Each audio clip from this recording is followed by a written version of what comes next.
que les frères conférenciers puissent répondre, Inch'Allah. Donc sans plus tarder, je vais commencer, je vais faire la lecture, Inch'Allah.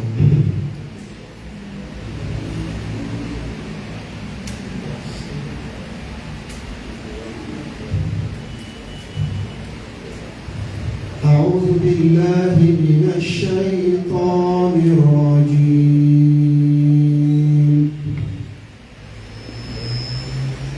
بسم الله الرحمن الرحيم.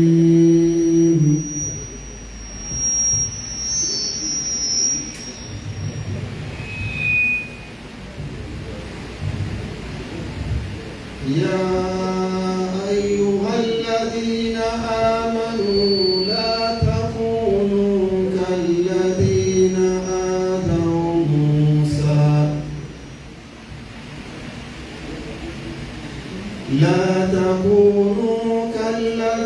آذوا موسى فبرأه الله مما قالوا وكان عند الله وجيها. يا أيها الذين آمنوا اتقوا الله وقولوا قولا سديدا يصلح لكم أعمالكم ويغفر لكم ذنوبكم ومن يطع الله ورسوله فقد فاز فوزا عظيما. إنا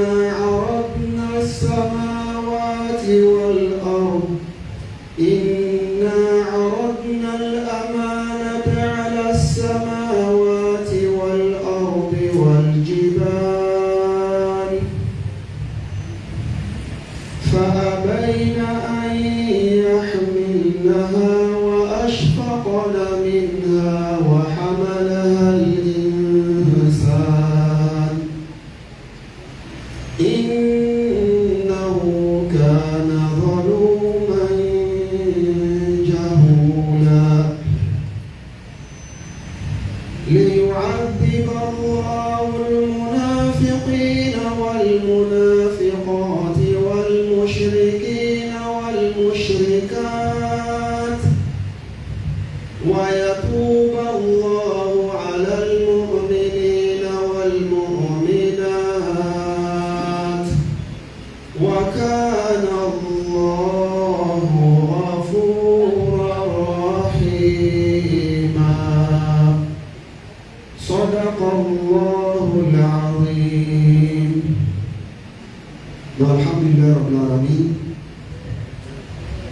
Je signale aussi que nous avons le président de la communauté qui est présent, le doyen Diara, qui est tout de suite devant nous, en face de nous, qui nous font l'honneur de leur présence, Inch'Allah. Donc, sans plus tarder, je vais laisser le micro à l'imam pour faire l'introduction, Inch'Allah.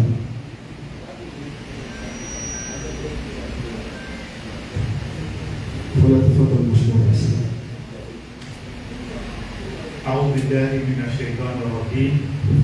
بسم الله الرحمن الرحيم.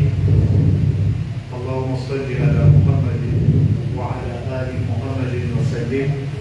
الحمد لله رب العالمين. السلام عليكم ورحمة الله وبركاته. الحمد لله.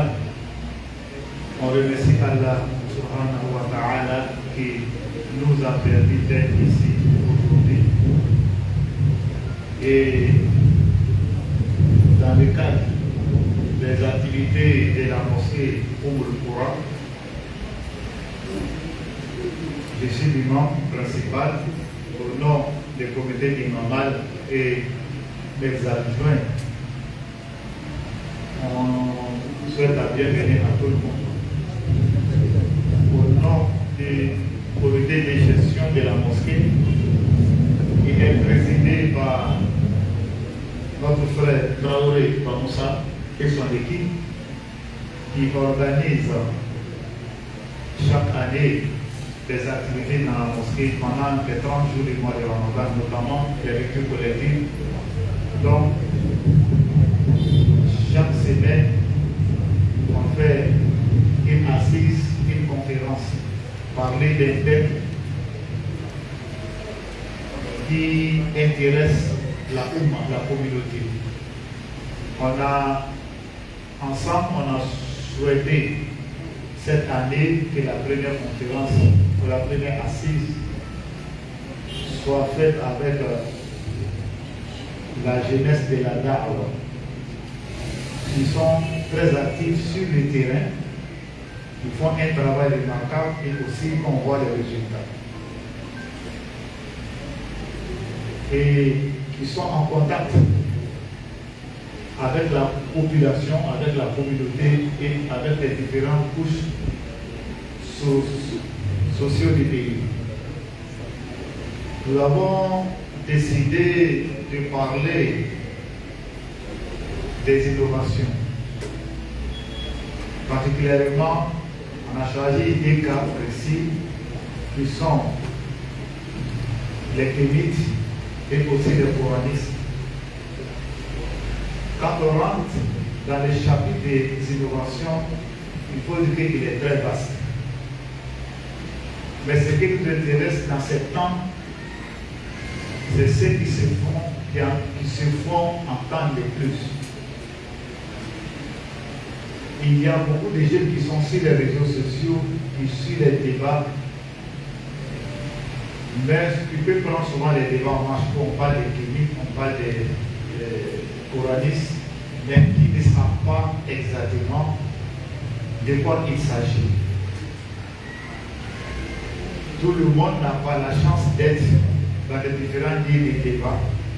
Et aussi, tout le monde n'a pas la chance d'être dans les endroits où ces choses-là sont expliquées. On a voulu, comme ça, aujourd'hui, par la grâce d'Allah, inviter nos frères qui vraiment se battent sur le terrain, qui sont en contact. Il faut le Rasoul sallallahu alayhi wa sallam, avant de quitter ce monde, quand il donnait des conseils à ses sahaba, il a dit: je vous mets en garde contre les innovations dans les actes culturels. Il a dit qui vont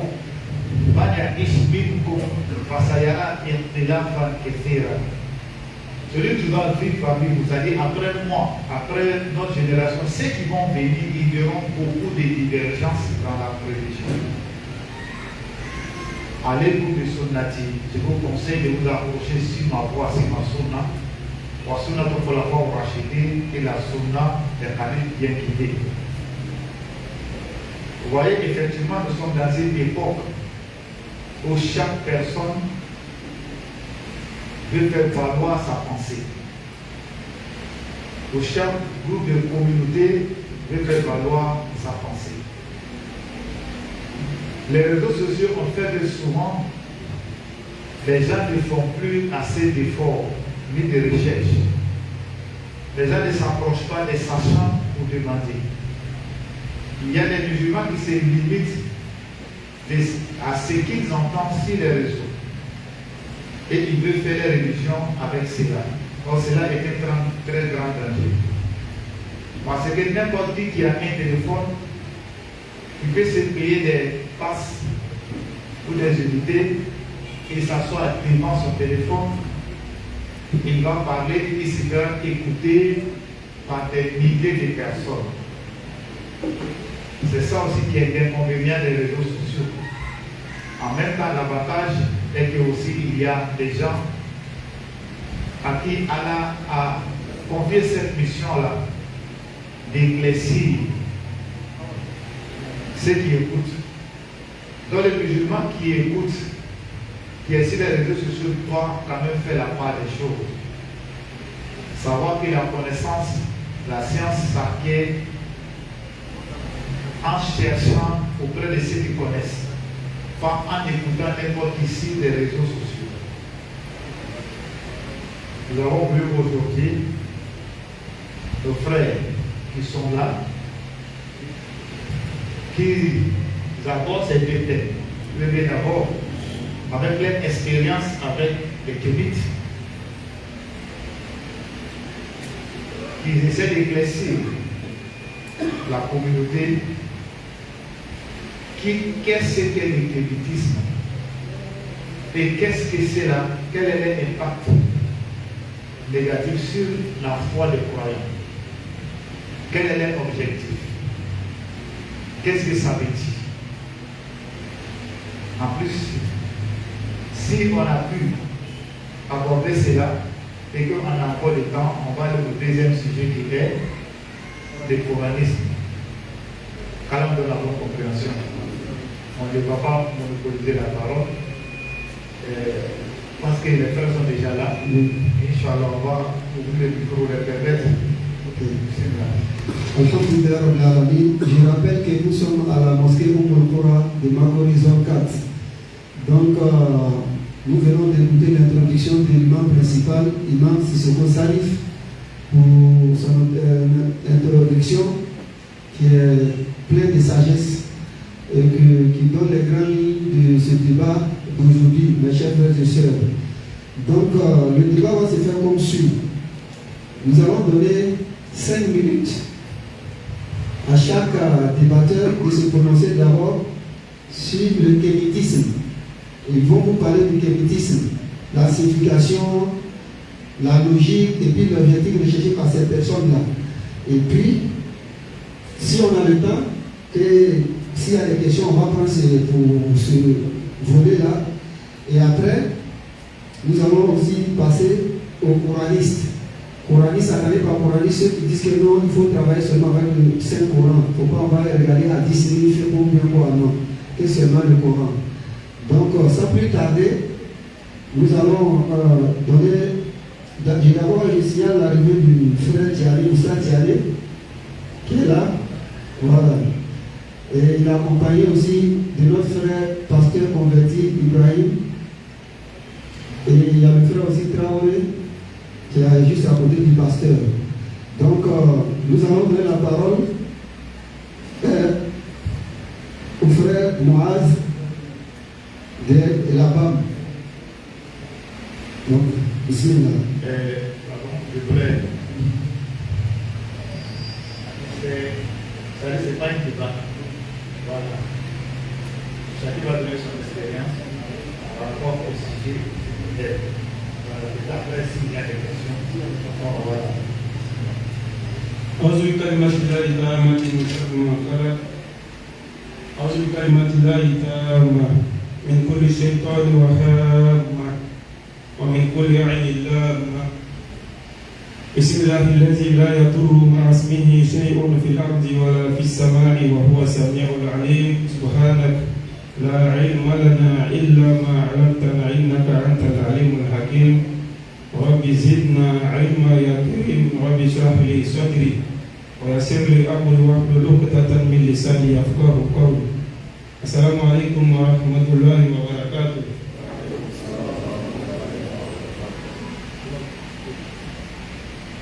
Alhamdulillah Rabbil Alamin.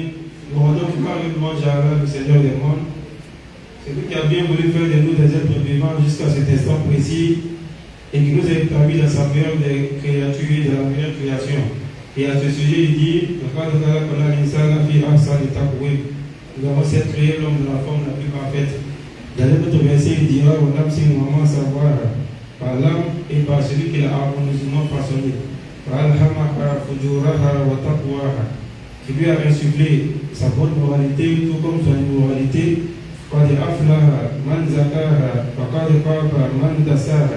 Ensuite, il dira celui qui a purifié son âme, c'est celui-là qui est gagnant. Et celui qui aura corrompu son âme, c'est celui-là qui sera le droit et le grand qu'Allah nous en préserve. Tout à l'heure, il a établi une chose qui est claire, à savoir Inna Dina Inna Allah et l'Islam. La religion accueillie d'Allah, c'est l'Islam. Et pour ceux qui seraient tentés de penser que toute autre communauté qui dit Dieu, Dieu, Dieu est forcément une communauté qui sera sauvée par le message de l'islam, Allah va dire dans la suite du verset, et dans la suite de la sourate, pardon, dans la sourate 3 au verset 84 pour monter. أفغير دين الله يبغون وله أسلم من في السماوات والأرض طوعا وكرها وإليه يرجعون. Désire-tu une religion autre que celle d'Allah, alors que se soumettent à Allah bon gré, malgré tout ce qu'il y a de les cieux sur la terre, et que tous seront ramenés vers Allah. Il dira Qul amanna billahi wa ma unzila alayna wa ma unzila ala Ibrahim wa Ismaïl wa Ishaq wa Yaqub والأسباط وما أوتي موسى وعيسى والنبيون من ربهم لا نفرق بين أحد منهم ونحن له مسلمون. Allah cite tous les prophètes comme étant des prophètes qui sont musulmans, qui ont prêché l'islam et qui ont laissé l'islam comme héritage. Et pour finir, il va dire وَمَنْ يَبْتَغِي غَيْرَ الْإِسْلَامِ دِينًا فَلَنْ يُقْبَلَ مِنْهُ وَهُوَ فِي الْآخِرَةِ مِنَ الْخَاسِرِينَ. Donc Allah dit bien boucler la boucle pour dire que si jamais l'être humain se laisse tenter par le fait de croire qu'on peut pratiquer d'autres religions et espérer aller au paradis, cela est peine perdue. Donc nous, en tant que musulmans, nous avons l'assurance de notre salut. Nous savons que nous sommes dans la voie qui peut nous mener au paradis. Et comme l'imam l'a dit tout à l'heure, le fait d'aller sur Al-Salam, il a prévenu de l'avènement de plusieurs courants qui tendront à égarer non seulement les musulmans, mais aussi les genres humains en totalité. Et parmi ces mouvements-là, pour ne pas encore tourner autour du pot, nous avons le mouvement kémitiste. Et lorsqu'on dit mouvement kémitiste ou encore mouvement panafricain ou panafricaniste, certains seront tentés de dire, de croire que nous sommes en train de combattre l'élévation de l'Afrique. Mais que cela n'étonne personne et que personne ne fasse la confusion. Lorsqu'on parle de kémitisme ou de panafricanisme, il ne s'agit qu'un du combat mené par Cheikh Anta Diop, que nous connaissons comme étant un grand littéraire, celui qui a écrit beaucoup de livres sur la revalorisation de l'Afrique et sur l'élévation de l'Afrique et sur le manque, n'est-ce pas, de connaissance de cette communauté-là et sur la prise de conscience surtout du fait de ne pas se laisser leurrer par tout ce qui nous a été raconté comme histoire. Il a essayé tant soit peu de manière scientifique d'établir le fait que l'Afrique est le berceau de l'humanité au travers des preuves scientifiques. Donc lorsque nous parlons du panafricanisme, nous ne sommes pas en train de combattre les courants laissés par ces personnes-là.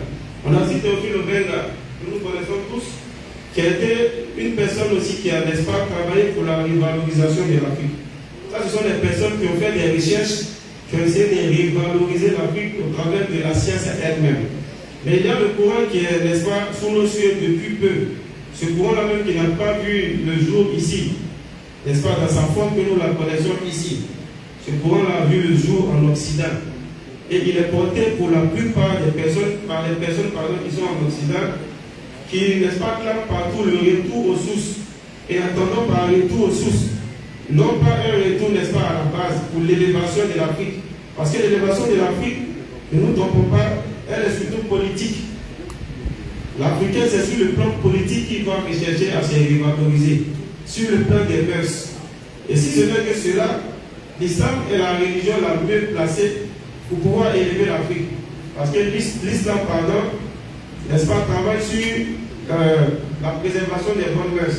Chose que nos parents à la base, ils avaient déjà. Mais lorsqu'on parle de kémitisme ici, lorsqu'on parle de panafricanisme, c'est surtout des personnes qui appellent à un retour aux sources au fétichisme. C'est des personnes qui appellent à revenir au fétichisme, à l'adoration des idoles, au culte du bois, au culte des créatures, au culte de ce qu'Allah a mis sur la terre pour que l'homme puisse s'épanouir comme l'eau. Lorsqu'Allah parle de l'eau dans le Coran, il dit Mata'allakum wa li'anikum. Il dit voilà une chose que nous avons établie pour que vous puissiez vous épanouir, vous et vos bestiaux. Et lorsqu'on parle de kémitisme, c'est ceux qui appellent à aller adorer, n'est-ce pas, ces créatures d'Allah qu'il a mis pour que l'homme puisse s'épanouir, pour que ce soit l'objet de l'adoration et non, n'est-ce pas, le centre d'un culte quelconque. Donc ce que nous combattons, n'est-ce pas, sur le plan des arguments, c'est bien le culte qui se trouve dans la tradition et la tradition elle-même. Parce que la tradition contient beaucoup de choses. Et parmi ces choses-là, l'islam rejette uniquement le culte. C'est-à-dire faire un culte dans notre tradition. C'est le fait de laver la tête de la mariée chez les mariés ou chez les djoulas. Ça n'a jamais été combattu par l'islam. Le fait de faire nos mariages comme nous les voyons, n'est-ce pas, dans nos traditions, ça n'a jamais été combattu par l'islam. Mais ce qui est combattu par l'islam, et ce sur quoi nous sommes en train d'échanger aujourd'hui, c'est le culte qu'il y a, n'est-ce pas, dans la culture. Et ça, c'est légion surtout dans notre tradition africaine. À la base, nous devons redistribuer la parole pour que chacun puisse, n'est-ce pas, se prononcer sur le thème de manière tournante, comme on a dit par elle. On distribue les questions pour que chacun puisse se prononcer sur le thème. Donc je vais passer la parole à mon frère pour qu'il puisse en dire autant directement. Ok, alhamdulillah. Donc ça c'était aussi l'introduction du frère Moaz et le frère de l'islam.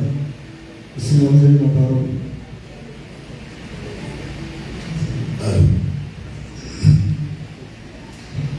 Alhamdulillah.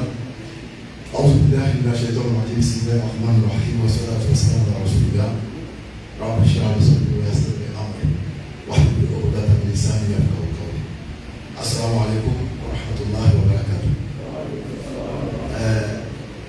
Tout le plaisir est pour nous parce que nous sommes honorés dans une position en réalité qui n'est pas la nôtre. On ne mérite même pas d'être assis sur cette table de séance. Mais l'imam a voulu nous mettre auprès de lui, histoire de corriger un peu nos lacunes et nos erreurs. Sinon, ce n'est pas notre place ici. Même le sac de l'imam, même on ne peut pas attraper. Mais on va faire l'effort, comme l'imam est là, on sait qu'on est rassuré. Si on commet une erreur, on sera tout de suite corrigé. Alors, le sujet que nous abordons est un sujet très très important. Concernant un groupe de personnes qui aujourd'hui se fait appeler Kamites, qui d'après eux essaient de valoriser Kamba, qui selon eux serait l'appellation que se seraient donné les Égyptiens de l'Égypte antique. Alors, déjà, avant même qu'on rentre dans la profondeur du sujet, j'aimerais que tous les musulmans ici présents comprennent une chose. La fierté ne se trouve nulle part ailleurs, si ce n'est qu'avec ceux qui ont attesté la Kalmat Shahada. Parce qu'à la vérité, il faut rentrer dans la profondeur pour savoir qu'en réalité, nous musulmans, nous sommes déjà dans la profondeur. Il faut checker ou chercher la spiritualité pour savoir que la véritable spiritualité, c'est les musulmans qui l'ont. Récemment, il y a un monsieur qui n'est pas musulman qui l'a attesté qu'un sorcier, il est facile pour un sorcier de faire du mal à quiconque pratique une autre religion, sauf le vrai musulman. C'est profond. Mais nous, ça ne nous surprend pas parce qu'Allah il a dit que le musulman n'a pas à se lamenter ni à s'angoisser parce qu'il est le supérieur s'il est un vrai croyant. Tous ceux qui prétendent que Kamba voudrait dire oh, moi c'est purement du mensonge. Parce que lorsque on jette un coup d'œil dans le livre de Clarence Walker, l'impossible retour, il nous définit aisément l'origine et le sens du mot kémite, dont la signification provient du limon noir du Nil. C'est-à-dire le mot kémite fait plutôt référence à la terre noire et non à la couleur de peau. Parce qu'eux ne connaissaient pas l'identification sur la base raciale. Donc c'est les kémites modernes, inspirés par Tamara Bensouda. Encore une fois, une femme blanche. C'est eux qui essaient de ramener à partir des bases établies par Cheikh Anta Diop, qui lui ne luttait pas pour l'instauration d'une spiritualité africaine. Mais il luttait plutôt pour la restauration du positionnement de l'homme noir sur l'échiquier historique. Parce que les Blancs ont fait croire que l'homme noir n'a rien apporté dans l'histoire de l'humanité. Ils nous ont tout arraché. Ils nous ont ramenés à l'état bestial, c'est-à-dire nous n'étions que des gens proches des animaux avec une vie archaïque. C'est ce qui a suscité en certains intellectuels africains, notamment Cheikh Anta Diop et ses élèves, pour essayer de ressortir la réalité historique, démontrant qu'à la vérité, tout est parti de l'Afrique. Et ça, c'est une guerre qui est noble. C'est quelque chose qui est légitime. Nous devons tous être contents même pour cette révalorisation de l'homme noir qui a été tant piétiné dans l'histoire. Mais là où se trouve le problème, c'est que les nouveaux combattants de TikTok, eux, ils ont tiré le combat, ils l'ont ramené dans un autre contexte, qui selon eux est le retour. Faisons attention au temps, vous avez 5 minutes. Donc, il faut suivre le boulot, on ne peut pas qu'on puisse en vivre, s'il vous plaît. Donc, eux, ils ont tout tiré le pan de l'histoire pour ramener ça à ce qu'eux-mêmes ils appellent spiritualité, fondée sur le savoir et non sur la croyance. Voilà ce qu'ils disent. Ils disent qu'eux, ils ne croient pas, mais eux, ils savent. Seulement que le problème se situe au niveau de l'ignorance même des termes qu'ils emploient. Quand ils disent que eux, ils ne sont pas croyants, mais ils sont sachants sur la base de la démonstration scientifique, tout en se réclamant comme étant des pratiquants de la spiritualité africaine, il y a problème. Oui, il y a problème. Parce qu'un homme ne peut pas parler de spiritualité et rejeter le terme croyance. Parce que l'étymologie même de spiritualité te ramène à spirit, ça veut dire l'esprit. Pourtant, l'esprit n'est pas factuel. Personne ne peut te présenter l'esprit. Personne ne peut te démontrer l'esprit. On peut démontrer les actes posés par l'esprit, mais on ne peut pas démontrer l'esprit. Pourtant, la croyance se définit comme suit. L'acceptation d'une vérité que l'on ne peut pas forcément prouver. Donc, si vous ne pouvez pas prouver, à partir du fait que vous réclamez être des hommes spirituels, ça veut dire que vous êtes croyants. Donc, on ne peut pas prétendre être spirituel sans pratiquer la croyance. Et on ne peut pas pratiquer la croyance sans pour autant être religieux. Parce que c'est les termes qu'eux, ils ont rejetés. Le temps, hein? Okay. Donc, sur cette base, je le disais à longtemps, nos musulmans, nous devons être heureux. Je vais aller pas à pas. À la prochaine prise de parole, je vais voir s'il faut accélérer encore le boulot, mon procès, pour qu'on rentre dans la profondeur véritablement, parce qu'il y a beaucoup de choses à dire. Aujourd'hui, vous serez fiers, Inch'Allah, au sortir d'ici, d'avoir testé la calme à Inch'Allah. Sur ce, assalamu alaikum. Wa alaykum salam. Merci, chef de l'islam. Donc, son frère Ekram Lopez, فليتفضل مشكورا. أعوذ بالله من الشيطان الرجيم بسم الله الرحمن الرحيم والصلاة والسلام على رسول الله ربي اشرح لي صدري ويسر لي أمري واحلل عقدة من لساني يفقهوا قولي. Nous remercions Allah, le maître de la vie, le maître de toutes circonstances, le maître de toute réalité. Allah qui a facilité que nous serons tous regroupés ici dans un esprit de jeûne.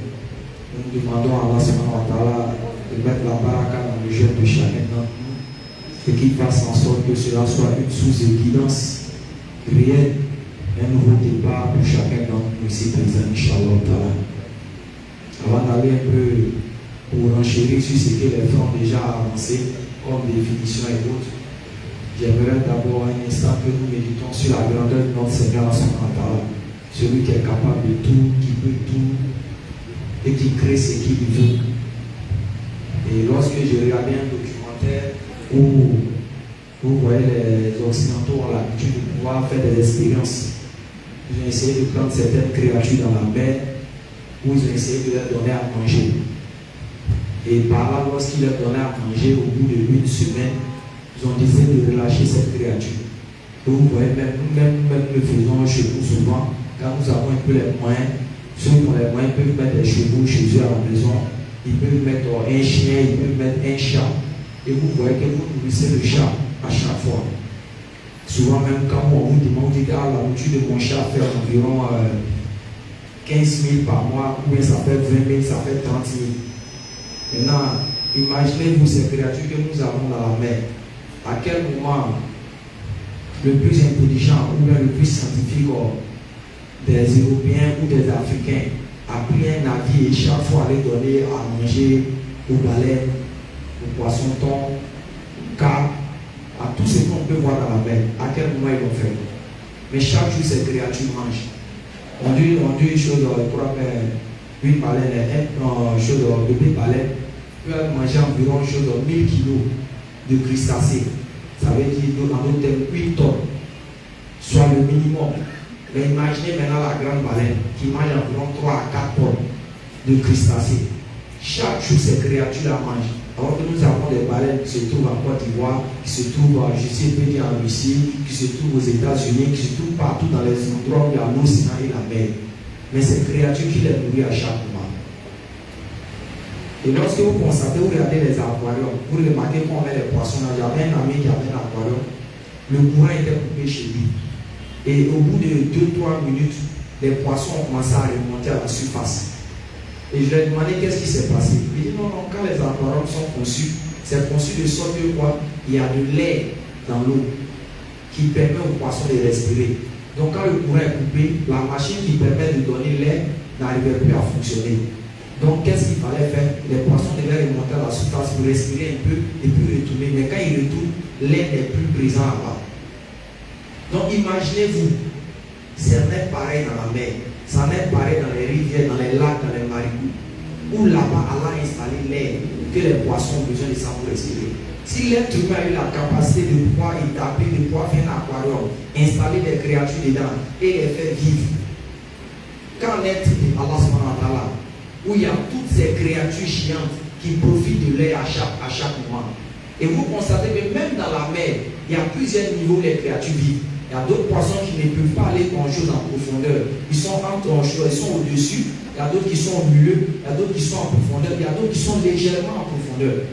Et chaque créature ne peut pas dépasser le milieu dans lequel il est. Mais bizarrement, il se trouve toujours dans le même endroit qu'on appelle l'eau. Ça, c'est la grandeur de Allah subhanahu wa ta'ala.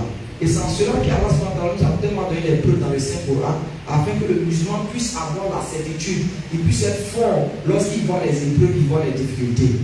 En d'autres termes, pour vous dire, chers frères et sœurs, vous savez l'histoire des Kémites. Souvent, ils jouent un peu avec sur la nappe. C'est cette pratique que je vais utiliser. Le plus souvent, depuis l'aube des temps, même n'étant pas musulman, on a résumé l'islam sur les Arabes. Parce qu'on voyait la majorité d'entre eux être des musulmans. Donc, qu'est-ce qui fait? Les frustrations que les Arabes ont l'habitude de faire sur le noir, les manquements qu'ils ont l'habitude de faire sur le peuple noir, qu'est-ce que les Kémites font? Ils utilisent ça maintenant comme moyen de diffuser les messages. Ils vont prendre des vidéos où ils sont en train de matraquer des noirs en Libye, ils sont en train de matraquer des noirs en Égypte. Et moi, j'avais une connaissance, malheureusement, qui était en Algérie. Malheureusement, je vais citer ce pays. Quand la plupart des jeunes arrivent, ils ne sont pas musulmans, ils n'ont pas droit à manger. Tout est fermé catégoriquement pour eux. Donc imaginez ces gens de personnes, quand ils vont revenir, qu'ils vont retrouver des gens quelque part qui leur disent non, les Arabes musulmans vous matraquent, vous font ceci, ils vont faire quoi? Pour adhérer, ça sera facile. Alors qu'ils sont des gens qui sont en opposition avec l'islam. Donc vous voyez, le plus souvent, ils abusent, c'est-à-dire qu'ils profitent des frustrations que nous avons pour diffuser leur message.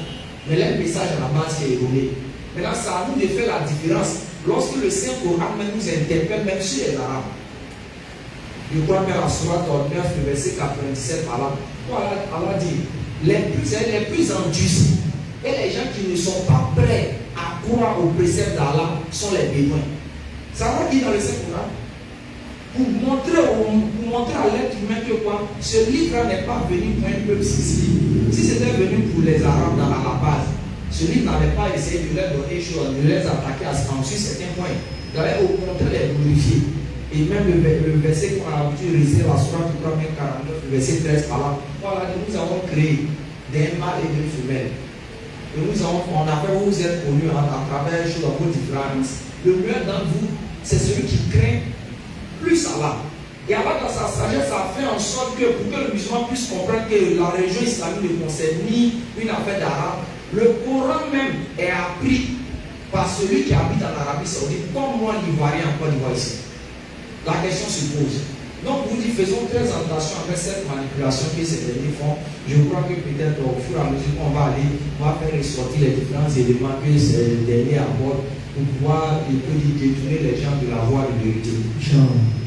Non, merci, cher frère Grand Lopez. Donc c'est Oussard Dialé qui prend la parole maintenant. Si. Assalamu alaikum wa rahmatullahi wa barakatuh. Alhamdulillah Rabbil Alamin wa salatu wa salam ala Rasulillah wa ala alihi wa sahbihi ajma'in. Bon, je ne vais pas trop tarder, hein. Nos frères ont déjà tout dit. Nous sommes venus honorer cet engagement-là. Je vous présente le frère Jean-Luc Ibrahim aujourd'hui, qui est un ex-pasteur qui s'est converti en islam il y a 2 jours de cela. Et avant de se convertir, il était beaucoup avec nous sur les réseaux sociaux pour essayer de prouver la véracité de l'islam, montrer que l'islam est vrai, alors qu'il n'était même pas encore musulman. Et Allah a facilité, il s'est converti lui-même personnellement, sans obligation. Personne ne l'a dit viens te convertir, mais malgré ça, nous étions ensemble. Une manière de répondre aussi au thème pour dire qu'il est chrétien ou après il était chrétien, mais on marchait ensemble. On n'a pas la même religion en ce moment, mais nous sommes tous des Africains, nous sommes tous des Noirs. Alors qu'il y a des musulmans noirs, il y a également des Arabes non musulmans. La plupart, souvent des Kémites, comme les frères l'ont dit, ils regardent un peu la couleur de la peau pour dire qu'ils sont Kémites. Alors qu'on a constaté qu'il y a même des Blancs qui sont dans le kémitisme. Ils sont dans l'association de kémitisme. Et certains disaient que non, le Kémite est dit l'homme noir, et ceci, cela. On a demandé à un Kémite un jour, depuis quand tu es devenu Kémite? Il dit, bon, il y a près de 2 ans, je suis devenu Kémite. Kémite lui dit quoi? Il dit noir. Donc tu es devenu noir. Donc tu n'étais pas noir. Il se rend compte automatiquement qu'il y a un problème. Donc après ils essaient de... Et puis la plupart sont des ex-musulmans cachés. Ils se font passer pour des musulmans et puis détourner les gens de l'islam. Mais c'est comme les imams nous disent, c'est l'objet de la prophétie. Comme on le dit, il y a beaucoup de choses que nous allons voir. Les gens vont attaquer l'islam. Et comme vous voyez, la religion qui est la plus attaquée partout dans le monde, c'est l'islam. Et l'attaque qui est dirigée contre l'islam, si elle était dirigée contre une autre religion, elle est tombée.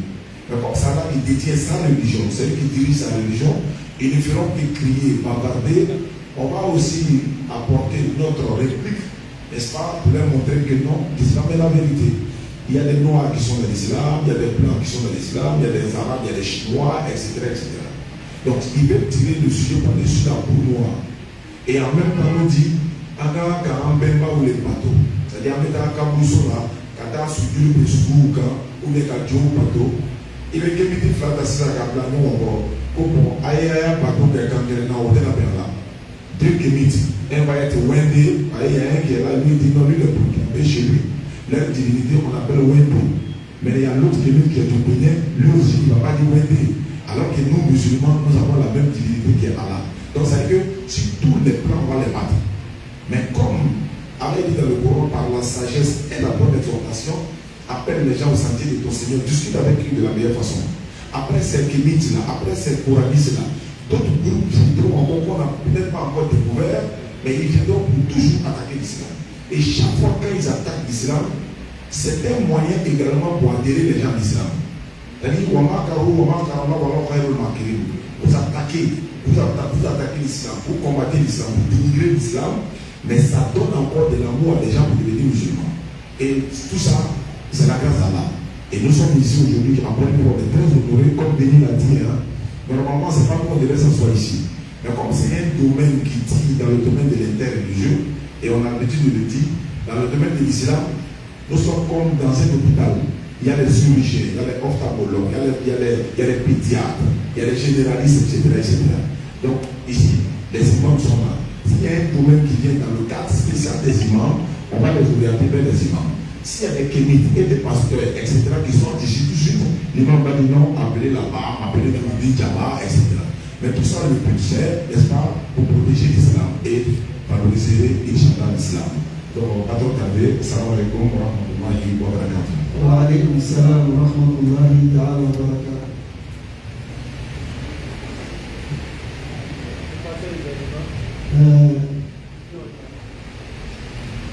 Ok. Donc, alhamdulillah, l'Assemblée, si l'Assemblée a, on va prendre au moins 2 questions. Si ce qui vient de se passer, si quelqu'un a une question, dans le cas contraire, les débatteurs, si vous avez 2 minutes. Ok, donc il y a le frère Denis de l'Islam qui va revenir en profondeur. Ok. On va prendre la question et puis tu vas continuer. Oui.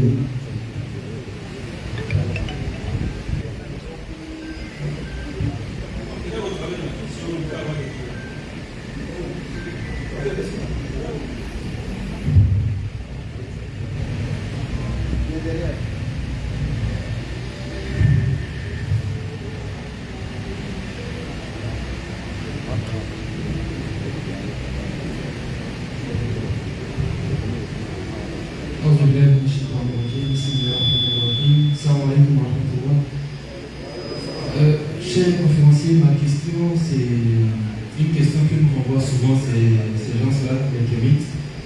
Ils disent très souvent que on a vu les messagers venir aux Arabes, les messagers venir en Israël et dans d'autres régions. Est-ce qu'en Afrique, on a reçu des messagers? Donc, j'aimerais savoir la réponse qu'on a donnée à cette question.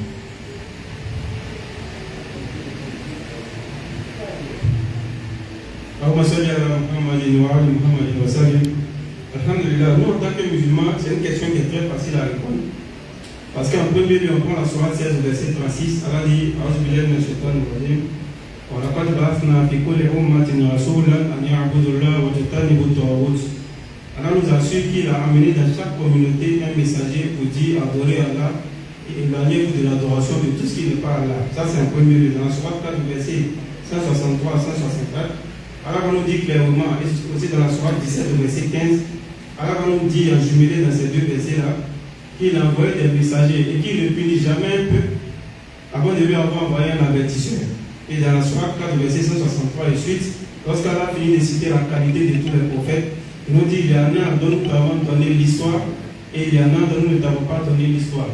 Donc nous pouvons dire, comme les savants le disent, qu'il y a près de 124 000 prophètes, dont 313 messagers, et nous avons la certitude que les prophètes ou les messagers étaient envoyés dans chaque localité, comme la sourate 7, verset 36 vient nous l'attester. Maintenant, en d'autres termes, lorsqu'on regarde dans l'histoire même de ce qu'on appelle les Kémites, je l'ai dit tout à l'heure, j'ai cité Cheikh Anta Diop, j'ai cité Théophile Obenga, je vais citer Mbouaba Basson, je vais citer aussi, comment on appelle ça, Jean-Philippe Rotunde. Toutes ces personnes-là, lorsqu'ils essaient de retracer l'histoire de l'Afrique, sans le savoir, ils revalorisent l'islam. Parce qu'on a eu un débat avec un frère Kémite, dont on n'a pas filmé, qui, par grâce à Allah, après l'échange, il est devenu musulman, le Benguissa. Par grâce à Allah, il est devenu musulman, on n'a pas voulu publier pour préserver sa vie parce qu'il était venu avec une femme blanche. Et puis c'est en Occident que lui a connu le kémitisme. Regardez le paradoxe. Quand tu dis que tu veux revenir aux sources, tu vas en Europe, tu épouses une femme blanche, et c'est là quand tu deviens kémite. Et quand en Afrique, il n'est pas revenu aux sources africaines. Donc ça montre que ça n'a rien à voir. Ça n'a absolument février l'année passée avant Ramadan, ça n'a rien à voir avec un retour aux quelconque source. La cité Soudan, depuis le Canada, qui était, n'est-ce pas, le point de lance de ce mouvement de kémitisme, de ce mouvement de retour au fétichisme en réalité. C'est de ça qu'il s'agit, de revenir au fétichisme, des sacrifices humains et autres. Donc, au travers du Coran, nous disons que les messagers ont été envoyés dans chaque localité et dans chaque parcelle de la terre. Et avec l'échange de ce frère-là, il nous a donné des manuscrits de la mer Morte, par exemple, où il était cité l'histoire d'un prophète qui a eu, n'est-ce pas, le même parcours comme Moïse, qui a divisé l'eau en deux, qui a sauvé un peuple d'un endroit A vers un endroit B. Il nous a cité l'histoire du manuscrit de Qumran, où on parlait de quelqu'un qui avait, n'est-ce pas, la même histoire similaire avec nous, alayhi salam. C'est-à-dire que lui, il a vécu le déluge avec son peuple. Il a mis son peuple sur un bateau, un navire. Il a transporté ce peuple-là jusqu'à ce que l'eau descende. Et puis eux aussi, n'est-ce pas, ils ont eu la vie sauve. Il dit, est-ce que l'islam n'a pas copié sur tous ces tests-là? On dit, Allah, pourquoi? Ça, le savoir, il vient de montrer que la parole d'Allah est vérité. Pourquoi? Parce que nous lui avons donné un exemplaire. Chez les non-musulmans, Moïse, on va dire Moussa. Et Moussa chez nous, et chez les non-musulmans, on va dire Moïse. Ça n'a rien à voir avec chez les Juifs. Chez les Juifs, vont dire Rabbi Moshe, c'est-à-dire que le maître Moïse, c'est comme ça qu'il appelle. Mais ceux qui ont été francisés par les appellations des prophètes ont dit Moïse, et nous chez les musulmans, on a dit Moussa au travers du Coran.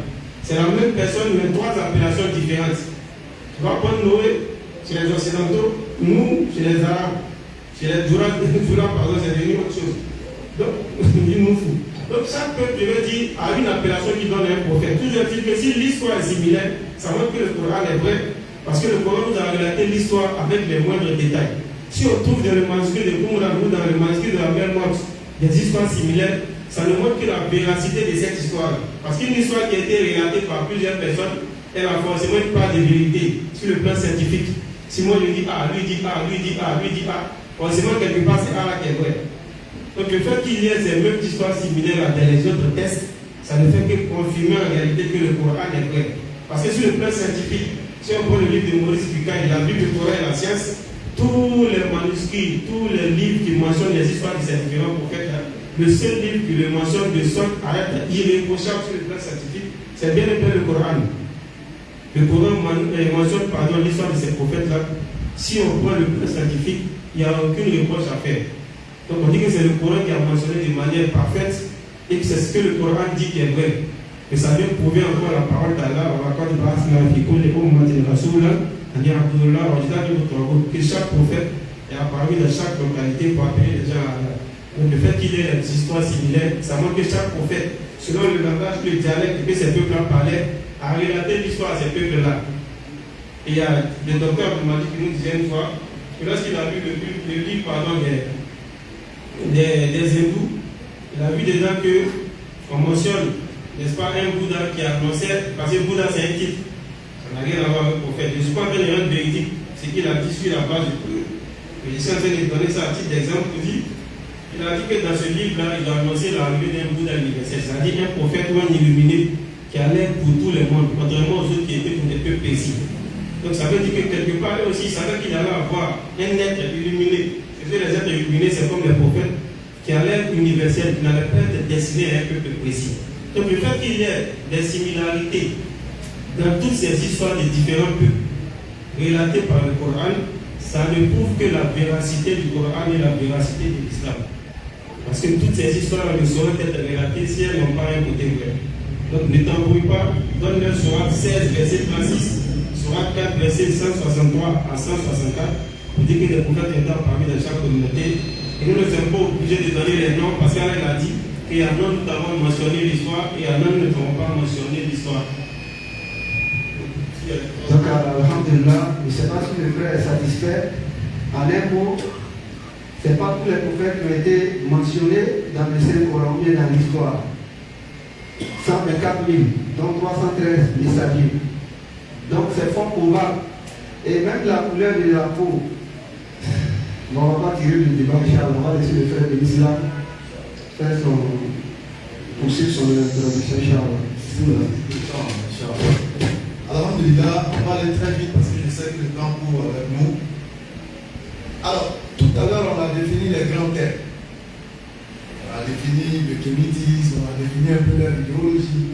Ils disent qu'eux, ils pratiquent la spiritualité africaine.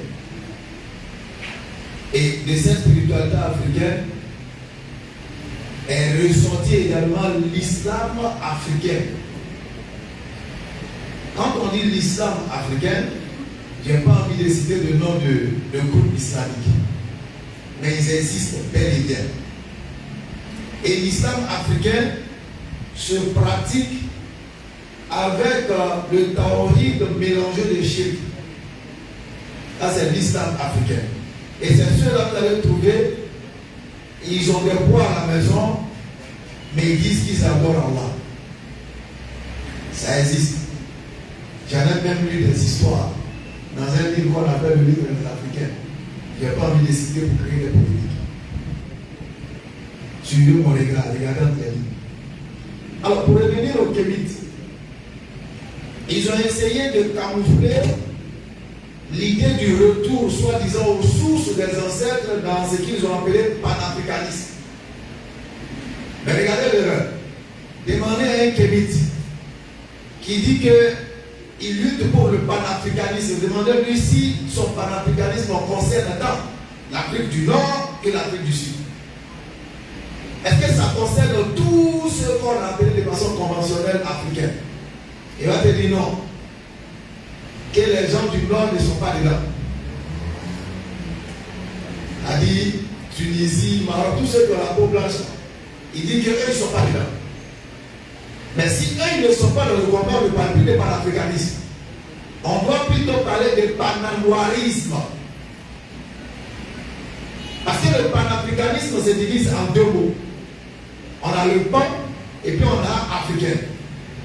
Quand vous attendez pan, pan veut dire, quand par exemple on emploie le mot panoramique, c'est-à-dire le panafricanisme c'est une vue générale globale pour toute l'Afrique. Mais eux ils disent que ceux qui ont la peau blanche ne sont pas dedans. Donc on ne peut plus parler de panafricanisme, on doit dire pananoirisme, là c'est plus précis. C'est-à-dire une vue générale pour ceux qui ont la peau noire.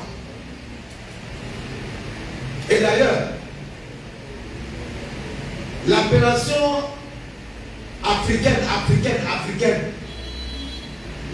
est d'origine carthaginoise. C'est-à-dire, ceux qui sont vers Tunisie là-bas, c'est eux on appelait Afrique. Et après, les Romains, ils ont généralisé, ça couvert tout le reste. C'est pourquoi eux, pour se dissocier, ils disent qu'eux, ils sont Kama. Ils se focalisent sur l'Égypte.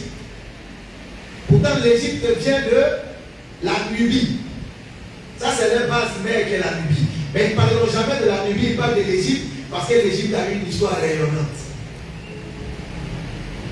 Alors, ceux-là, le véritable problème, avant de continuer, c'est que toutes les religions ont une part de vérité.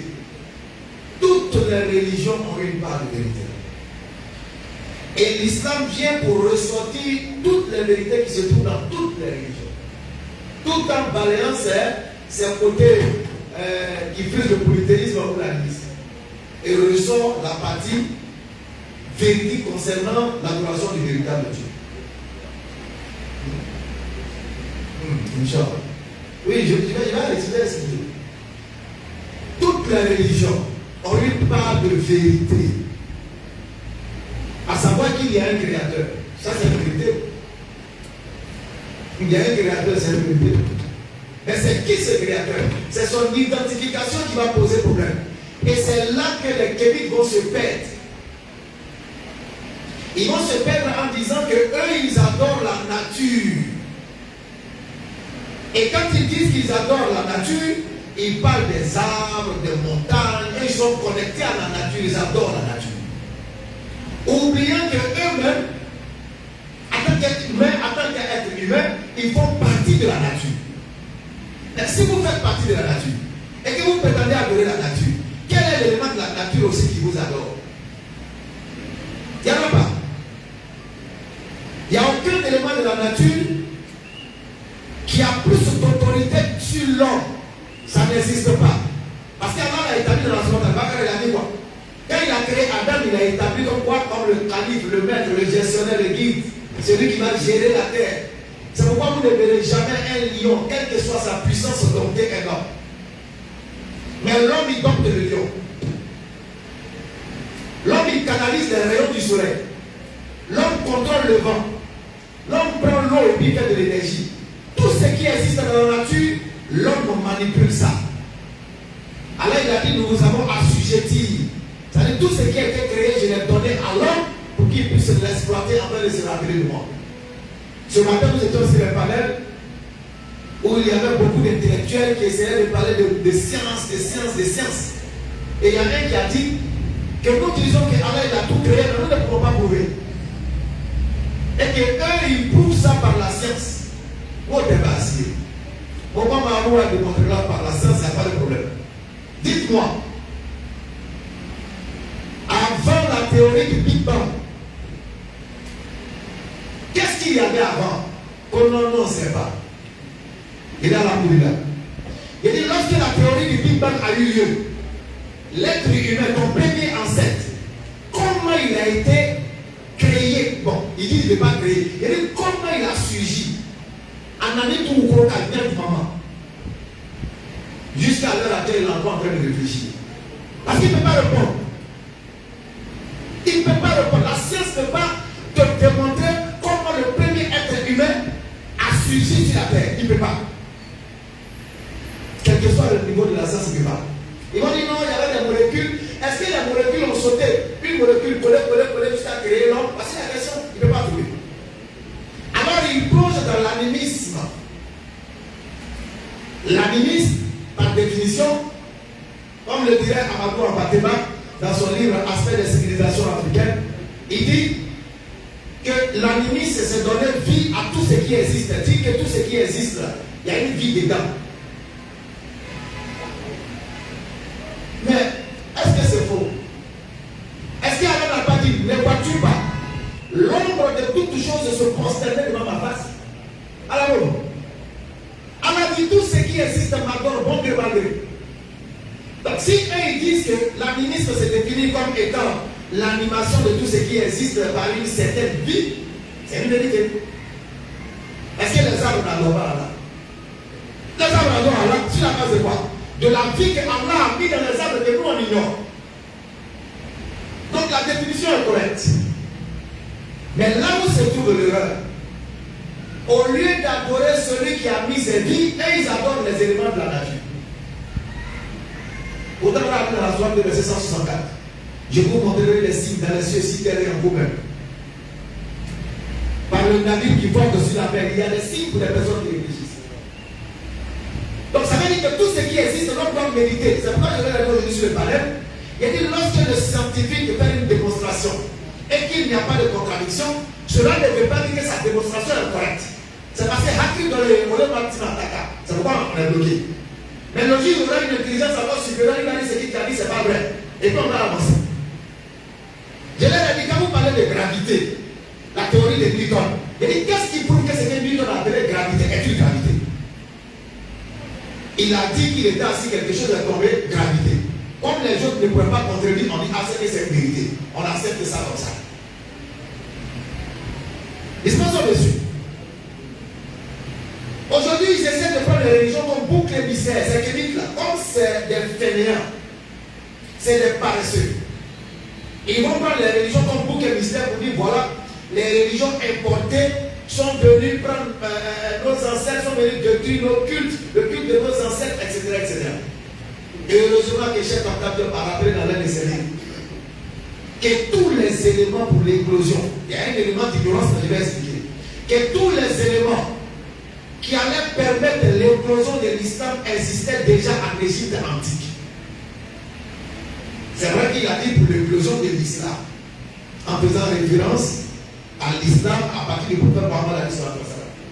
Pourtant, nous on sait que l'islam existe depuis toujours, rien qu'à regarder par la fitra de l'être humain que nous sommes. Surat 30, le verset 30. Dirige tout ton être exclusivement pour Allah. Telle est la nature qu'Allah a originellement donnée. Alors, donc on sait. Alors, donc quand il dit que tous les éléments de l'islam existaient, les Égyptiens jeûnaient, les Égyptiens faisaient prosternation sur Dieu, les Égyptiens faisaient ablution, les Égyptiens faisaient tout ce que l'islam faisait selon Cheikh Anta Diop. Seulement que, au lieu d'adorer Dieu, ils ont pris Ra, le soleil, comme étant la divinité, puisque tout ce qui existe est alimenté par les rayons du soleil. Donc, eux, dans leur ignorance, ils vont dire bon, si c'est le soleil qui permet par ses rayons d'apporter la vie sur la terre, alors c'est lui qui est Dieu subhanahu. Donc, ils vont ajouter Amon Ra, Amon, l'invisible, et le visible qui est Ra. Ça dit le soleil. Allah n'a-t-il pas dit dans le Coran de vous prosterner ni devant le soleil, ni devant la lune, mais prosternez-vous devant Allah qui les a créés. C'est là où on leur dit, si Cheikh Anta Diop dit que tous les éléments de l'islam existaient en Égypte antique, alors à quoi est-ce que l'islam devient une religion importée? C'est pas une religion importée. Seulement que Mohammed il vient corriger les incursions, les introductions du shirk qu'ils ont mis dedans. Au lieu d'adorer Allah, vous adorez le soleil. Au lieu d'adorer Allah, vous adorez des êtres humains. Il vient nettoyer tout ça, mais les éléments essentiels demeurent. Donc l'islam ne peut pas être une religion importée. Et de tout temps, l'islam a été source de motivation pour tous les véritables guerriers de l'Afrique. A commencer même par Marcus Garvey, fondateur de l'UNIA. En 1922, il a organisé un congrès. Et tous ceux qui étaient dans son mouvement se sont tous convertis à l'islam. Quand il a organisé un congrès, les gens ont voulu même que l'islam soit la religion de l'UNIA. Après discussion, ils ont décidé non, on ne va pas ajouter l'islam, etc. On va laisser tomber. On va aller avec l'idéologie. Pour dire quoi? Qu'aujourd'hui, les Kamites, dans leur paresse, veulent faire ramener les gens à l'époque de la Jahiliya. Quand ils disent que l'islam est la culture des Arabes, c'est la religion des Arabes, alors pourquoi ils ont combattu Mohammed alayhi salatu wa salam? Les Arabes étaient aussi des polythéistes, les Arabes étaient comme leurs ancêtres. Loin de nous de défendre la race arabe. Nous ne sommes pas les défenseurs de la race arabe. Nous défendons l'islam. On ne défend pas la race arabe, on défend l'islam. Maintenant, les Arabes que vous combattez, Cheikh Anta vous dit que tous les Arabes sont des métis et métissés de noirs. Alors que les Kémites disent qu'un métis est Kémite. Alors les Arabes, ils sont quoi? Ils sont Kémites. Non, c'est une bagarre qu'on fait quand vous, on ne défend pas les Arabes, nous parlons de l'islam. Je vais un peu vite pour essayer de vous dire que quand on nous dit que l'Égypte est la mère de toutes les civilisations, retenons aujourd'hui que cette même Égypte est également la mère de tous les maux de l'Afrique. C'est l'Égypte qui est le problème de tout ce que l'Afrique vit. Je le dis haut et fort, et je mets quiconque au défi de venir me prouver le contraire sur la base de ce qu'il vient dire. Pourquoi l'Égypte a été la mère de tous les problèmes de l'Afrique? Parce que la base de tout problème est la science, la connaissance. On nous dit que cette connaissance-là était en Égypte.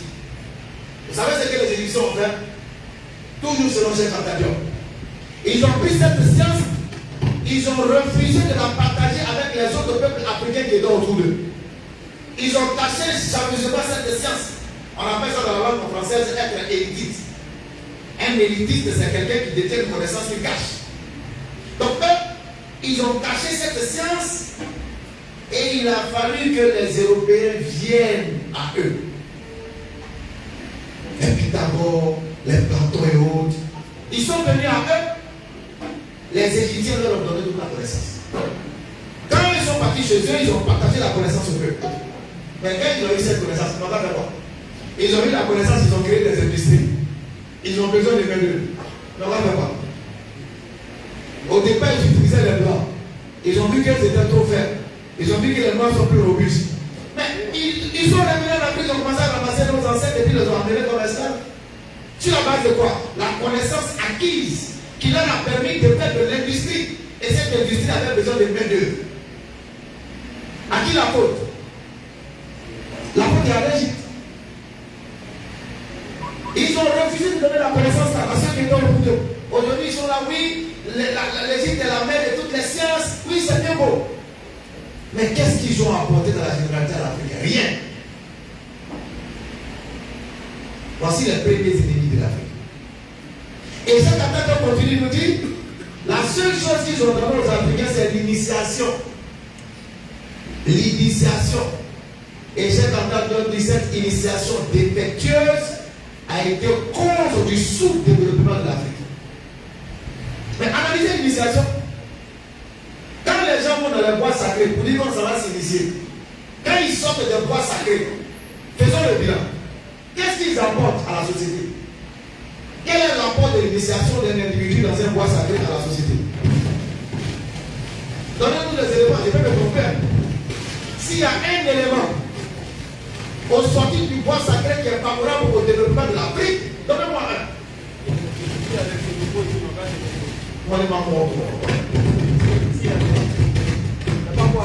S'il y a des ces nouveaux ici, il manque de proposer de nous dire ça encore pas. Apparemment, le temps pour.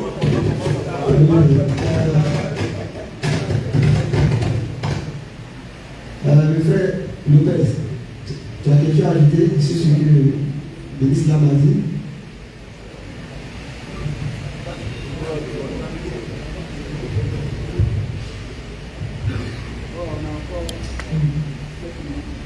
Ok, bon.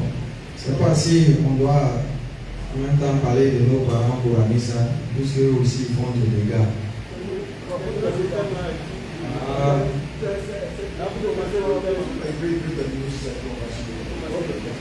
Bon, il y a pratiquement donné une historique. Il n'y a pas de souci. Donc, on commence à.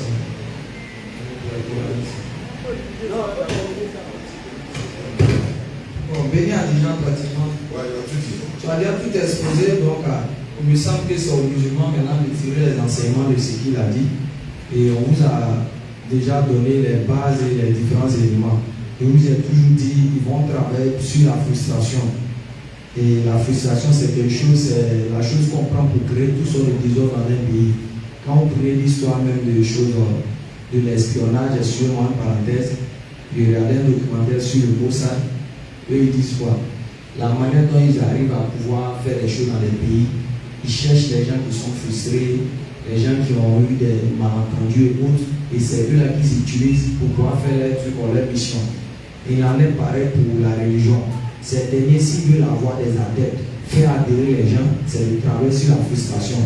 Alors que depuis qu'on est là, vous remarquez qu'on a toujours des vidéos qui viennent, surtout en griffe, nos parents libanais et tout ça.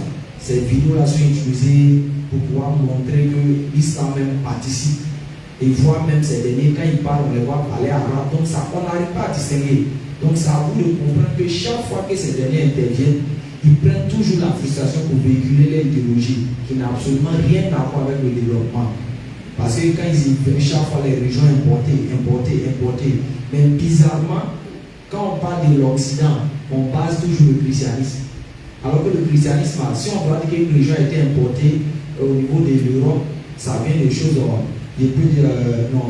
d'Israël. Puisque le christianisme a attiré un peu ses origines à partir des Paul et autres. L'Occident l'a adopté.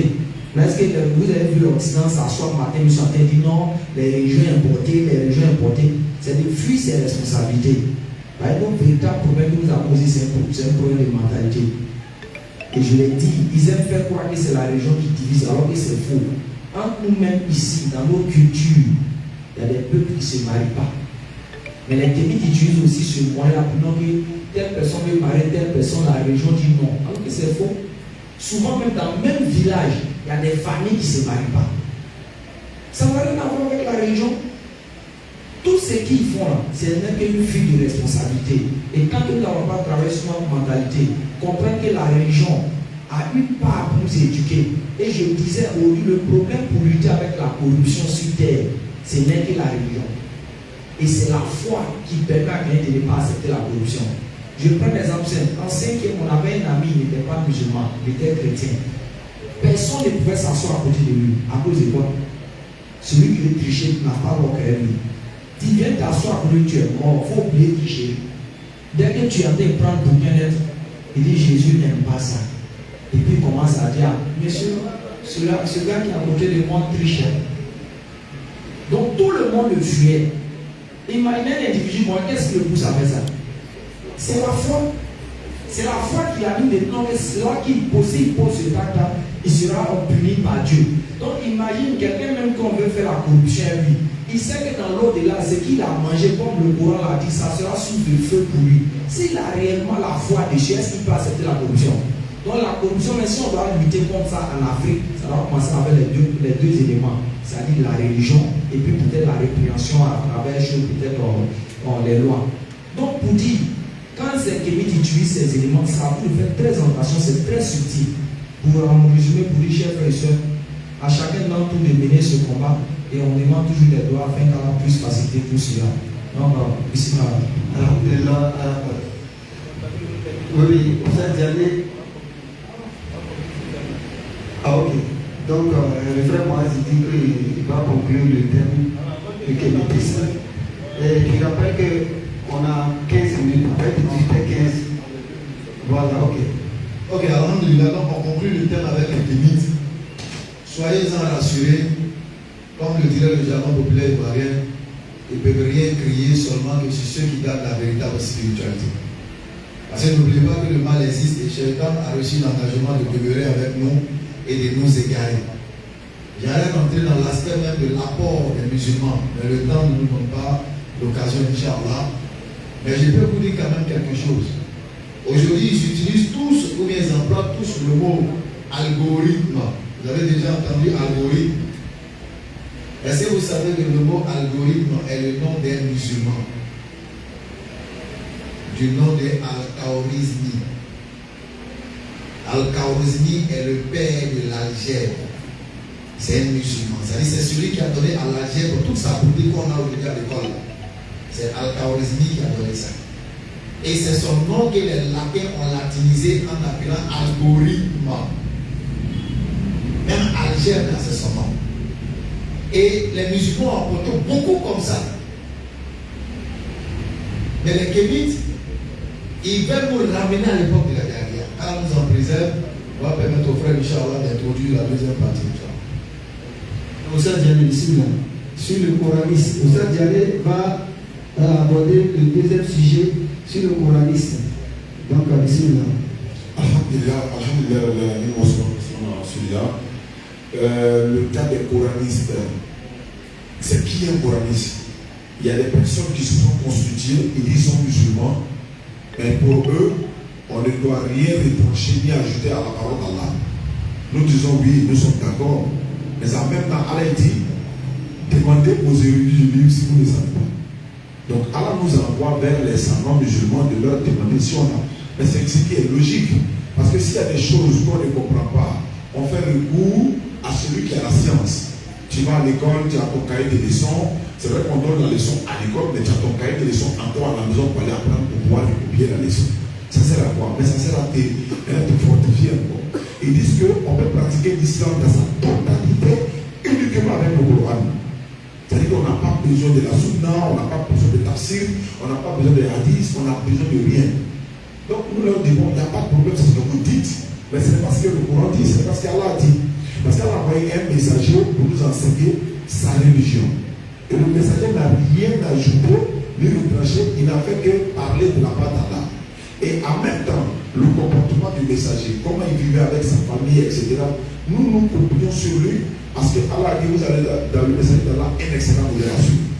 Mais en même temps, ça va être en même temps la conclusion, parce qu'il y a beaucoup de choses à dire.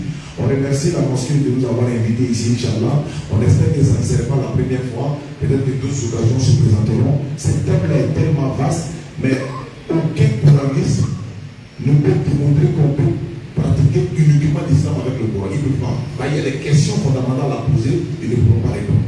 Inch'Allah. Assalamu alaikum wa rahmatullahi wa barakatuh. Wa alaikum salam wa rahmatullahi ta'ala wa barakatuh.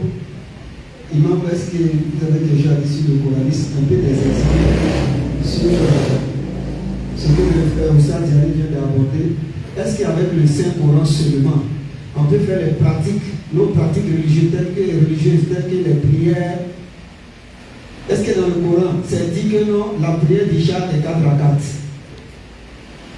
Voilà, moi c'est ma question. Donc je voulais que vous prononcez sur ce cas-là. Merci.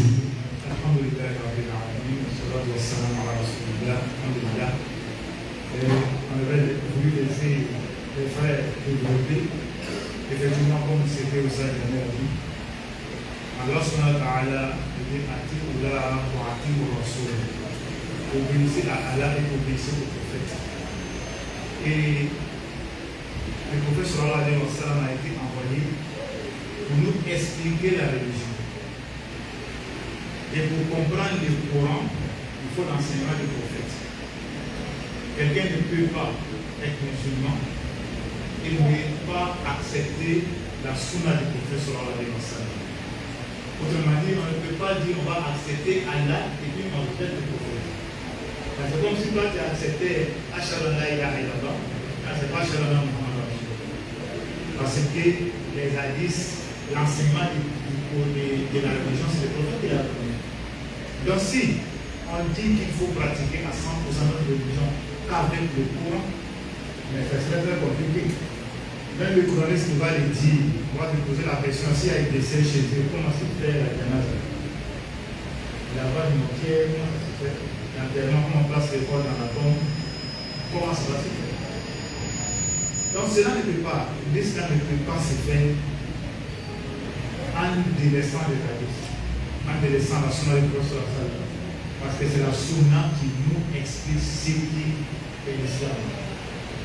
Donc, il n'y a pas vraiment grand débat là-dessus. Il n'y a pas de débat. Comme on le dit, si on va arriver même la sunna dans la religion, il n'y a plus de religion. Oui, merci Imam. Donc, le frère Lopez, tu as quelque chose à dire sur le coranisme? Ça, c'est nos clients. Vraiment, il faut savoir que ces derniers-là, c'est leur subtilité. Et comme je dis, moi j'aime beaucoup les documentaires, souvent un peu liés au truc d'espionnage et autres.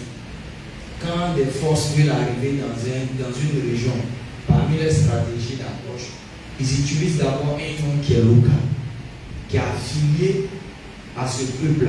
C'est-à-dire, on peut leur dire, bon, si on fait peut-être par exemple en Côte d'Ivoire, un nom qu'on voit que les Ivoiriens aiment beaucoup, ils utilisent ce nom-là sur.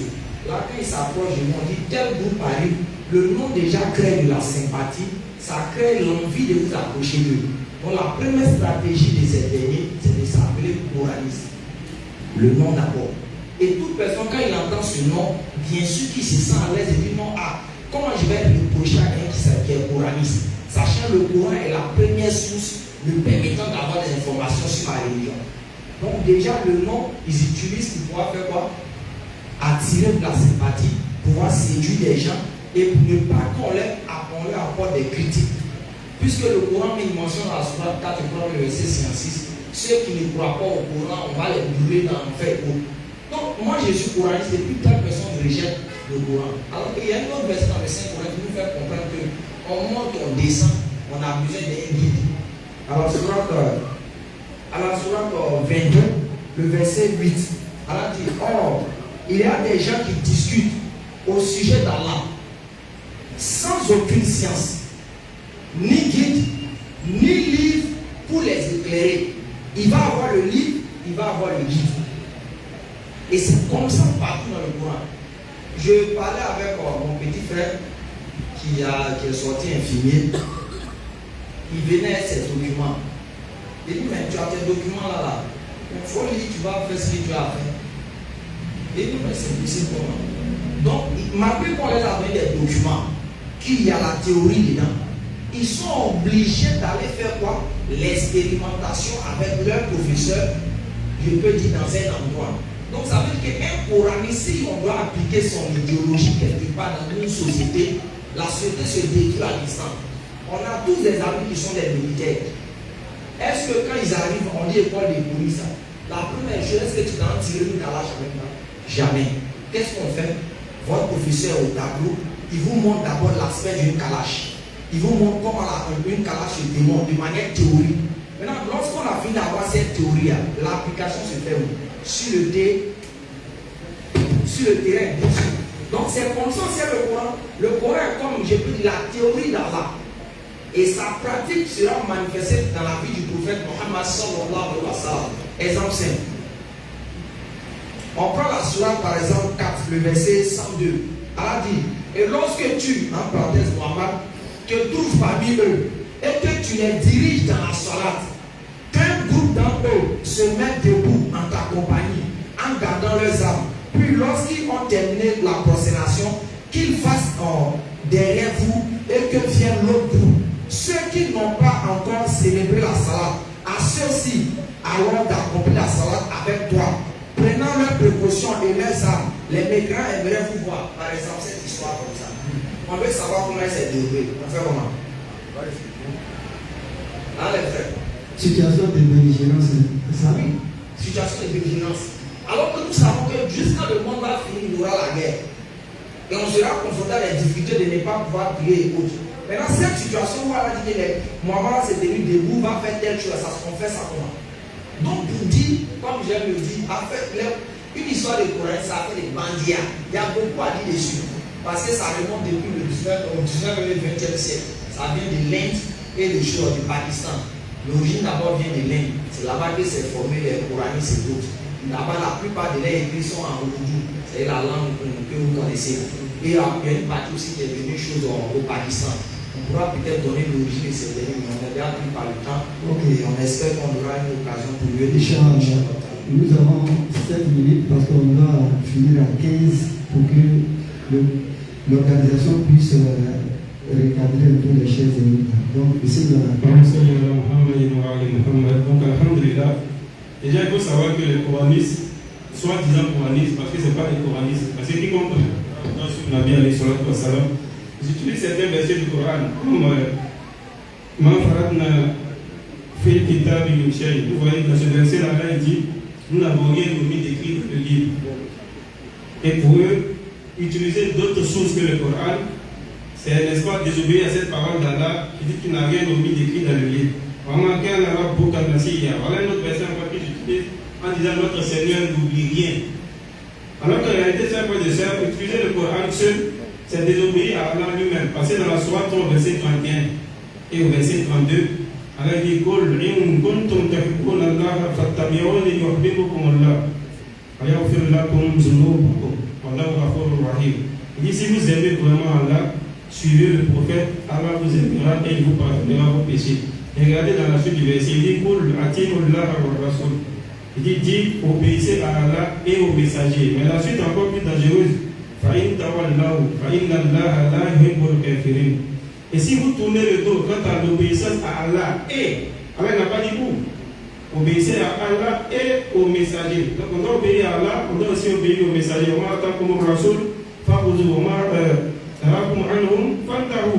Donc voilà encore des versets de la sourate de 59 au verset 7 où Allah dit ce que le messager vous donne, prenez. Ce que vous défend de faire, abandonnez. Donc on ne peut pas prétendre, n'est-ce pas, être musulman et suivre le Coran seul, en réalité en désobéir à Allah lui-même. Regardez un peu leur incohérence sur l'histoire de l'alcool. En réalité, ils ont raison. Ils ont raison à quel niveau? Si tu suis le Coran seul, tu ne pourras pas savoir les asbab ou nuzul des différents versets. Donc quand tu verras dans la sourate 2 au verset 219, lorsqu'elle a dit Yas'alunaka anil khamri wal maisir, quand elle a dit Qul fihima ithmun kabir wa manafi'u linnas, il y a un grand péché dedans, il y a un peu de profit pour les gens. Mais celui qui ne connaît pas la sunna, au travers de laquelle, ou des hadiths, où il va découvrir la joie ou les circonstances et révélations de ce verset-là. Ça a été révélé en quelle année? Dans quelles circonstances? Qui sont les gens, lorsqu'elle parle, et ils t'interrogent. Le il là, de qui il s'agit? Sans avoir recours à la sunna, tu ne peux pas savoir tout ça. Automatiquement, tu vas voir un côté du Coran où on dit il y a un peu de bien pour les gens. Tu vas voir dans la sourate 4 verset 43, là, il va dire regardez la chronologie claire. Il y a un premier verset de la sourate 2, au travers des asbab ou nuzul, on sait automatiquement que ce verset a été révélé dans le début de la prophétie à Médine. Après l'Hijra du prophète Ali sallallahu alayhi wa sallam, dès la deuxième année, on comprend automatiquement que les Médinois n'ont pas encore cette connaissance de l'islam. Comme les Mécois qui ont vécu près de 13 ans en train d'apprendre le Tawhid, eux ils viennent de recevoir l'islam. Donc c'est normal qu'ils interrogent sur beaucoup de choses. Donc ils viennent d'interroger le prophète Ali sallallahu alayhi wa sallam sur le bien et le jeu du hasard. Mais ça, il faut avoir recours au hadith, à la sunna, pour savoir exactement quand est-ce que ce verset a été révélé, pourquoi, et qui sont ceux qui posaient la question au prophète Ali sallallahu alayhi wa sallam. Et dans la sourate 4, lorsqu'on regarde encore de l'asbab ou nuzul, il est clair que ça a été révélé près de 3 ans après, vers la 4e et la 5e année de l'Égypte. Donc automatiquement, si tu as recours à la sunna, tu comprends que c'est une chronologie. Là-bas, on dit, il doit les inahamanos. Ça veut dire que déjà, ils portent de la foi. Oh, vous qui avez cru, là, c'est-à-dire, ne vous approchez pas de la sola lorsque vous êtes ivre, jusqu'à ce que vous arrivez à distinguer ce que vous dites. Donc là, maintenant, ils sont assez croyants pour recevoir une autre révélation à un niveau supérieur. Si vous êtes sauvé, ne vous approchez pas. Et pour aller rapidement dans la sourate 5 qui a été révélée vers la fin de la prophétie, la sourate Al-Maïda, dans laquelle Allah il a parachipé l'islam. Donc dans ce verset, dans cette sourate-là, Allah il a parachevé l'islam en termes de commandement. Tout ce qui était descendu comme interdiction a été parachevé à la révélation de cette sourate, de ce verset 3 particulièrement. Et dans cette sourate, au verset 90, Allah va venir parachever cette histoire d'alcool en disant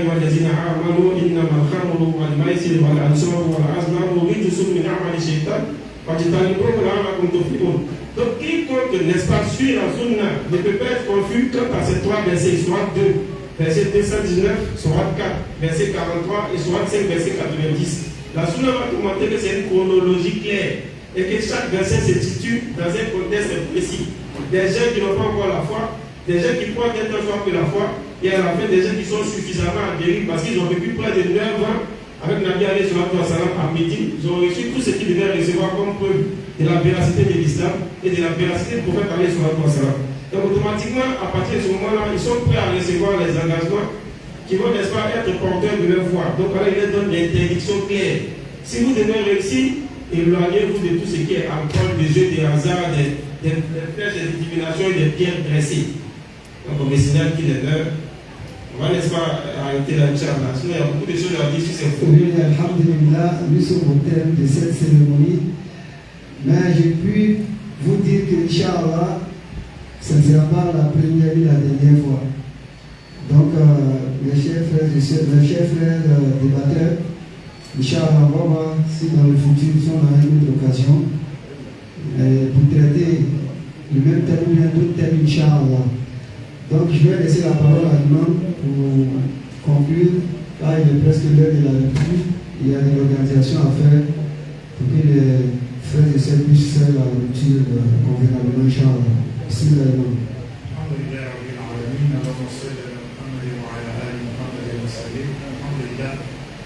Et c'est des lignes secrètes pour vraiment être fort et d'abord se répondre à l'invitation du comité de gestion. Vraiment, le temps nous a fait défaut. Parce qu'on pourrait se détester ce qui est encore bien développé, c'est là. On a voulu manger beaucoup mieux. On a voulu, comme vous pouvez voir. Mais ce n'est pas grave, de toute façon, c'est qu'on a réussi. C'est lui qui partit de mise. Je voulais dire merci vraiment à tous pour votre aide. Et la banque nous dit merci. Et merci à tous ceux qui ont fait des déplacements. Ça, c'est le programme du mois de Ramadan. La mosquée Moukoua, nous avons fait la lecture collective pendant les 30 jours de Ramadan. Et chaque week-end, il y a une assise. Et chaque thème est fait selon une cible. Aujourd'hui, nous avons voulu nous adresser à la jeunesse parce que c'est eux qui sont les plus visés par ces nouvelles pensées qui viennent vraiment poser des problèmes dans la foi. Comme vous l'avez suivi, parce que chacun ici a compris quelque chose. Et aussi ça nous la voie à la recherche. S'approcher aussi à vos différents imams pour pouvoir vous améliorer en matière de connaissances, pour éviter ces fautes-là. Sachez que les jours de la résurrection, personne ne pourra avancer la raison de l'ignorance devant Allah subhanahu wa ta'ala. Allah nous a donné tous les moyens de pouvoir apprendre. Tout ce que nous faisons, nous cherchons à apprendre cela. En ce qui concerne la religion, c'est la chose la plus importante dans notre vie. Nous devons chercher à apprendre cela, Inch'Allah. Donc, vraiment, c'est une merci à tout le monde, particulièrement aux frères de qui ont fait des déplacements. Et c'est une partie remise. On va encore les inviter. Plus de développement, c'est différents thèmes. C'est les deux thèmes qu'on a pris, sinon il y en a beaucoup. Voilà, il y en a beaucoup. Comme on voulait qu'ils nous entretiennent, Inch'Allah. Comme ils sont déjà là, ils sont connus du public et de la communauté. Donc avant que le monde fasse la doigt finale, nous allons demander aux frères, quand vous allez faire les ablutions, c'est tout juste en face de la mosquée. Quand vous faites les ablutions, il y a un chapiteau dehors pour nous installer là pour la lecture. Maintenant, nos invités, vous faites les ablutions, si vous allez renouveler, mais vous venez à l'intérieur de la mosquée, vous allez faire la lecture ici à l'intérieur de la mosquée, Inch'Allah. Donc sur ce, on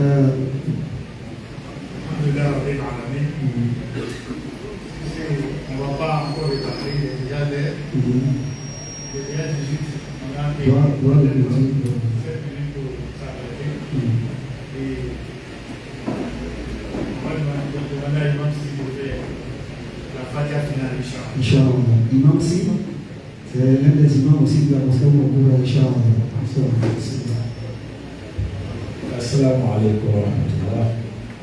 Pardonnez-moi, il y avait des couches aujourd'hui, c'est pour ça que je n'ai pas venu vite. Et comme Imam était là, moi aussi j'ai eu des empêchements, c'est pour ça que je demande pardon à tout le monde. Bon, je donne mon khaled de la fête.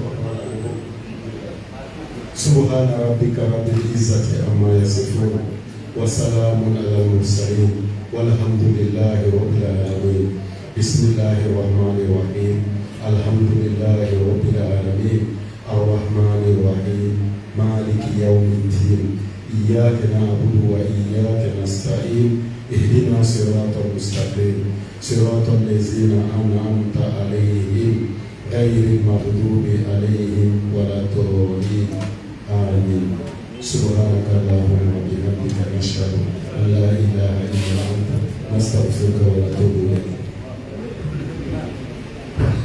Alhamdulillah. Donc,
C'est quoi?